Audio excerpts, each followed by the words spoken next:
বিগত 16 বছর বিভিন্ন নির্যাতন, নিপীড়ন, গুম খুনকে উপেক্ষা করে দেশনায়ক তারেক রহমানের নেতৃত্বে শেখ হাসিনা পতনে আন্দোলনে রাজপথে সবসময় ছিলেন। দুর্বার গতিতে প্রত্যেকটি সময়ে যারা বুক পেতে দিয়েছেন, আমার সামনে উপস্থিত সেই সকল নেতাকর্মীকে আমি আমার অন্তঃস্থল থেকে ধন্যবাদ ও কৃতজ্ঞতা জানাচ্ছি। ধন্যবাদ জানাচ্ছি আমাদের সাংবাদিক ভাইদেরকে।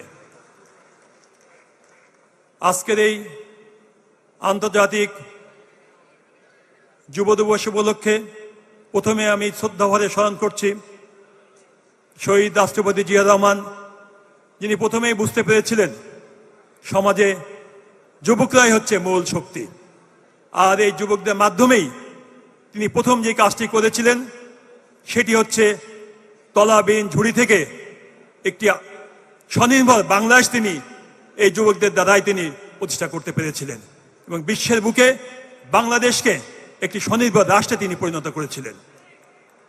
শ্রদ্ধাভরে স্মরণ করছি ৭১-এর বীর শহীদদের, শ্রদ্ধাভরে স্মরণ করছি দীর্ঘ 16 বছরে এবং জুলাই আগস্টে যারা আত্মহত্যা দিয়েছেন, শহীদ হয়েছেন সেই সব বীর যোদ্ধাদেরকে। বক্তব্য দীর্ঘায়িত করব না, একটি কথা বলে আমার বক্তব্য শেষ করব। আজকে আন্তর্জাতিক যুব দিবস। 1998 সালে পর্তুগালের লিসবন শহরে প্রথম জাতিসংঘের তত্ত্বাবধানে এই প্রস্তাবটা পাশ হয় এবং 1999 সালে জাতিসংঘে আজকে দিবসটি অনুমোদন পায় এবং 2000 সাল থেকে এটি কার্যকারিতা শুরু হয়। সংগ্রামী ভাইয়েরা, বাংলাদেশের জনসংখ্যার 1/3 বিশেষ করে 15 থেকে 34 বছর পর্যন্ত আমাদের এই সময়টাকে আমরা যুবক তরুণ হিসেবে আমরা বিবেচনা করে থাকি। সেই হিসাবে প্রতি বছর বাংলাদেশের প্রায় 20 লাখ তরুণ এই কর্মসংস্থানের লক্ষ্যে তারা কর্মকাণ্ড শুরু করেন, কিন্তু বিগত সরকারের আমলে পরিকল্পনাহীন একটি কর্মকাণ্ডের মাধ্যমে আমাদের এই যুব সমাজকে একটি অকার্যকর শক্তিতে পরিণত করা হয়েছে। আমরা বলতে চাই, আমাদের প্রাণপ্রিয় নেতা, যিনি আজ থেকে 2 বছর আগে 31 দফার মাধ্যমে, যার মধ্যে যুবকদের নিয়ে যেসব কর্মকাণ্ড আছেন, পরিকল্পনা আছেন, ইতিমধ্যেই আমাদের বিভিন্ন বিশেষজ্ঞবৃন্দ তারা বলেছেন সেই প্রতিষ্ঠা বা বাস্তবায়নের মাধ্যমেই ইনশাল্লাহ আমরা আগামী দিনে দেশনায়ক তারেক রহমানের নেতৃত্বেই একটি দক্ষ যুব শক্তি আমরা গড়ে তুলতে সক্ষম হব ইনশাল্লাহ।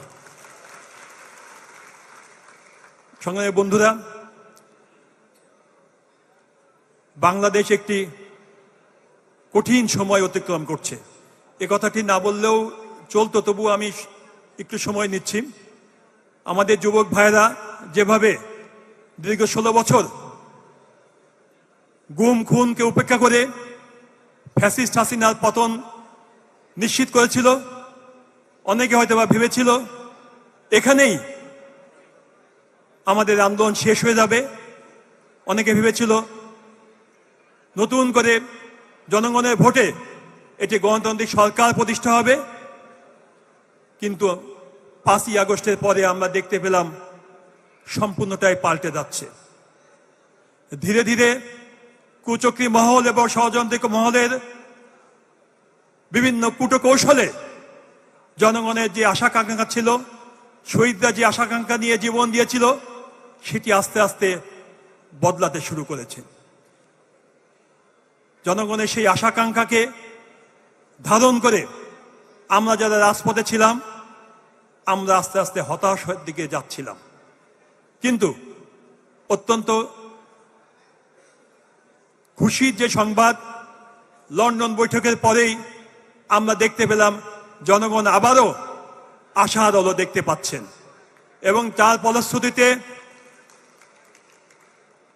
আজকের এই সরকারের প্রধান উপদেষ্টা ফেব্রুয়ারি মাসে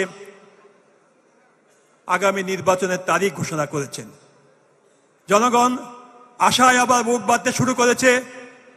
তাদের সেই ভোট ফিরে পাবে, তাদের পছন্দ সরকার গঠিত হবে, যে সরকার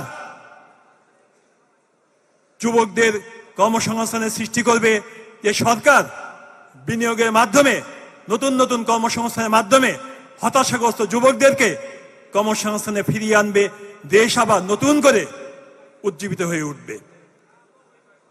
এটাই ছিল আশা। এই আশাই সবাই আমরা দেখছিলাম এবং এটাই আমরা চাচ্ছিলাম। কিন্তু একটি কুচক্রী মহল এবং একটি ষড়যন্ত্রকারী মহল এবং কয়েকটি দল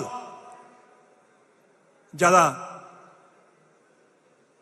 এমন সব কর্মকাণ্ড শুরু করেছে, তাদেরকে দেখলে মনে হয় ফ্যাসিস্ট হাসিনার যেসব কর্মকাণ্ড তার সাথে মিলে যায়। ফ্যাসিস্ট হাসিনা নির্বাচন ভয় পেতেন, ফ্যাসিস্ট হাসিনা ভোট দিতে চেতেন না, নির্বাচন চাইতেন না। আমাদের কয়েকটি রাজনৈতিক দলকে আমরা দেখতে পাচ্ছি ইদানিং তারাও নির্বাচন চান না, নির্বাচনকে তারা ভয় পায়, জনগণের রায়কে তারা সহ্য করতে পারেন না। একটি প্রশ্ন আমি রেখে আমার বক্তব্য শেষ করব। 5 তারিখের আগে, 5ই আগস্টের আগে যদি তত্ত্বাবধায়ক সরকার ব্যবস্থা বহাল থাকতো, তাহলে কি এই সকল দলগুলো নির্বাচনে যেতেন না? অবশ্যই যেতেন। তত্ত্বাবধায়ক সরকারের আন্ডারে নির্বাচনে সবাই যেতেন এবং ওই নির্বাচনে হয় বিএনপি জয়লাভ করত, না হলে আওয়ামী লীগ করত। বিগত 3টা নির্বাচনে আমরা সেটাই দেখেছি। 90, 96, 2001-এ যখন বিএনপি ক্ষমতায় আসলো তখন তো অনেকের গা জ্বালা ধরা দেখেনি, কিন্তু এখন জনগণের ভোটে বিএনপি নির্বাচনে ক্ষমতায় আসার একটি সম্ভাবনা দেখা দিয়েছে। জনগণ ভাবতে শুরু করেছে, এটাতেই অনেকের গাত্র দেওয়া শুরু হয়ে গিয়েছে। আমরা তো জোর করে ক্ষমতায় আসতে চাচ্ছি না। আমরা চাই জনগণ নির্ভয়ে নির্বিঘ্নে একটি স্বচ্ছ নির্বাচনের মাধ্যমে তার ভোট প্রয়োগ করুক। জনগণের ভোটে একটি গণতান্ত্রিক সরকার প্রতিষ্ঠা হোক। আমরা যদি ভালো কাজ করে থাকি, জনগণ আমাদের ভোট দিবে। কিন্তু ওই যে কয়েকটি রাজনৈতিক দল, তাদের ভোট সহ্য হয় না, ফ্যাসিস্ট হাসিনার মতো আচরণ করছে, ভোট দেখলেই তাদের গাত্র দেওয়া হয়। ওই দলের উদ্দেশ্যে বলতে চাই, গত 3 তারিখে বিএনপির নেতা বলবো না, জনগণের নেতা তারেক রহমানকে লক্ষ লক্ষ ছাত্র সমাবেশের মাধ্যমে ম্যান্ডেট দিয়েছে, দেশ নায়ক তারেক রহমান, দেশ গঠনের জন্য আপনি যে পরিশ্রম করছেন, আপনি এগিয়ে যান, জনগণ আপনার সাথে আছে, ছাত্র সমাজ আপনার সাথে আছে। আজ আমি ঘোষণা করতে চাই, যুব সমাজ আপনার সাথে আছে, দেশ গঠনে আপনি এগিয়ে যান, কেউ আপনাকে আটকাতে পারবে না ইনশাল্লাহ।